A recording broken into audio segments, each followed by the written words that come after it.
parce que vous êtes la première personne à pouvoir agir sur votre vie. Bienvenue sur le podcast Mieux Vivre. Je suis Tania Lafort, je dirige le centre de formation Réa Active à Annecy, formation en PNL, coaching, hypnose. Le podcast Mieux Vivre, c'est chaque semaine une thématique précise pour mieux vous comprendre les mécanismes de votre cerveau en toute simplicité. Chaque semaine, découvrir un outil concret par épisode et en quelques minutes. Pour vous aider à rebondir face aux difficultés de la vie, à réussir vos projets et ou tout simplement à être au top de vous-même. Si vous appréciez ces podcasts, pensez à vous abonner et à partager. Bonne écoute à vous. La posture du corps influence nos états internes et nos états internes influencent d'ailleurs aussi la posture de notre corps. Est-ce que ça vous est déjà arrivé? Est-ce que vous avez déjà remarqué quelqu'un que vous connaissez bien? Quand il a un coup de moins bien, il ne se tient pas pareil. Quand vous avez un coup de moins bien, vous ne vous tenez pas pareil. Souvent, les épaules sont un peu plus voûtées, la tête est un petit peu plus vers le bas.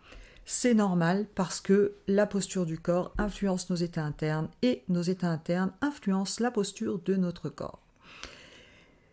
Amy Cuddy, qui est une scientifique, je vous invite à voir sa vidéo sur TED Conférence. Amy Cuddy, A-M-Y-C-U-2-D-Y, nous parle d'une expérimentation qu'elle a faite. Alors, Amy Cuddy a beaucoup travaillé sur le langage non verbal, la posture du corps, notamment dans la communication et notamment dans le recrutement et l'impression que l'on donne.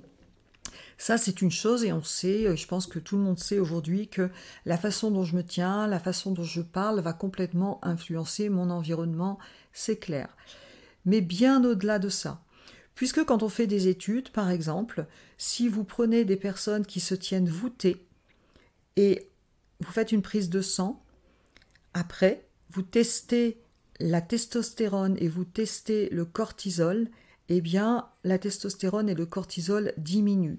Vous prenez des personnes qui font des exercices en se tenant très droit, bien droit, ou voire même la technique, par exemple en yoga, on a une technique qu'on appelle la posture du cobra, où on a une ouverture du thorax, les épaules en arrière.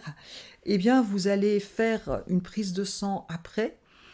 Sachez que le taux de cortisol, qui est l'hormone du stress, diminue et le taux de testostérone augmente. La posture du corps influence nos états internes, influence même nos hormones. Je vous invite vraiment à aller voir cette conférence de Amy Cuddy sur TED Conférence. Et on a d'autres études qui prouvent ce genre de choses.